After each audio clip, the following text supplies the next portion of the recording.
দেশের আর্থিক খাতের অন্যতম বড় স্তম্ভ ইসলামী ব্যাংক বাংলাদেশ লিমিটেডে ঘটে গেছে নজিরবিহীন এক ঘটনা।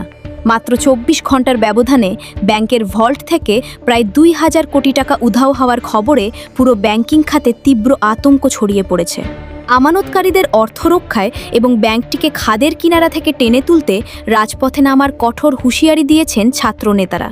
কোনো সুনির্দিষ্ট নথিপত্র ছাড়াই এত বিপুল পরিমাণ অর্থ কিভাবে গায়েব হলো তা নিয়ে অর্থনীতিবিদ ও নিয়ন্ত্রক সংস্থাগুলো চরম বিস্ময় প্রকাশ করেছেন। এই আতঙ্কের সরাসরি প্রভাব পড়েছে ব্যাংকের শাখাগুলোতে। গ্রাহকদের মধ্যে তৈরি হয়েছে চরম আস্থার সংকট। রিপোর্ট অনুযায়ী মাত্র কয়েকদিনের ব্যবধানে প্রায় ১১,০০০ গ্রাহক তাদের অ্যাকাউন্ট চিরতরে বন্ধ করে দিয়েছেন।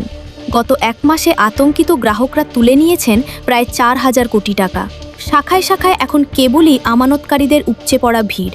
দীর্ঘক্ষণ লাইনে দাঁড়িয়েও ক্যাশ সংকটের কারণে অনেকেই নিজেদের জমানো টাকা তুলতে পারছেন না। এটি একটি ক্লাসিক ব্যাংক রানের চিত্র, যা ব্যাংকটির তারল্য সংকটকে আরও মারাত্মক করে তুলেছে।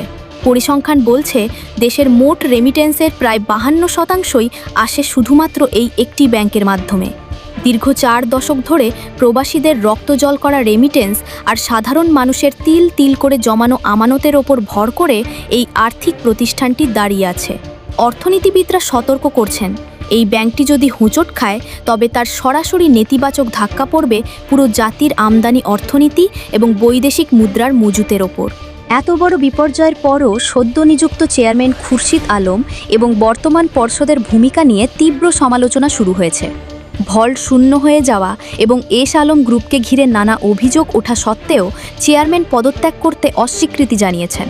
বিশ্লেষকদের মতে বর্তমান বোর্ড গ্রাহকদের আস্থা ফেরাতে সম্পূর্ণ ব্যর্থ। এই সংকট এখন আর কেবল ব্যাংকের অভ্যন্তরীণ বিষয় নেই, বরং তা একটি বড় আর্থসামাজিক ও রাজনৈতিক ইস্যুতে রূপ নিয়েছে।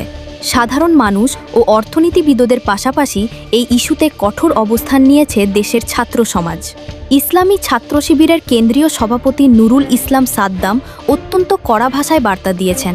তিনি সতর্ক করে বলেছেন, রাজনৈতিক প্রভাবে অর্থনৈতিক খাতকে বিপর্যয়ের দিকে ঠেলে দিলে এবং আমানত রক্ষা করতে না পারলে তা বড় ধরনের গণবিস্ফোরণের জন্ম দিতে পারে। একই সুরে কথা বলেছেন বর্তমান ডাকসু ভিপি সাদিক কায়েম। তিনি জোর দিয়ে বলেছেন, প্রবাসীদের আস্থার প্রধান জায়গা এবং দেশের অর্থনীতির মেরুদণ্ড এই ব্যাংকটিকে যে কোনো মূল্যে রক্ষা করতে হবে। প্রয়োজনে সাধারণ জনগণকে সাথে নিয়ে রাজপথে কঠোর লড়াইয়ের ঘোষণাও দিয়েছেন এই ছাত্রনেতা। দেশের সবচেয়ে বড় এই আর্থিক প্রতিষ্ঠানটি রাজনীতির শিকার হয়ে সম্পূর্ণরূপে ধ্বংস হয়ে যাবে, নাকি কেন্দ্রীয় ব্যাংক দ্রুত এবং কার্যকর পদক্ষেপ নিয়ে একে উদ্ধার করবে, সেটিই এখন বড় প্রশ্ন।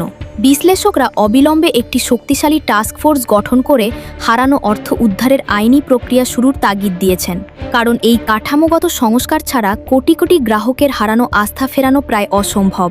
খবরের নিয়মিত আপডেট পেতে ভিডিওটি লাইক, কমেন্ট ও শেয়ার করুন।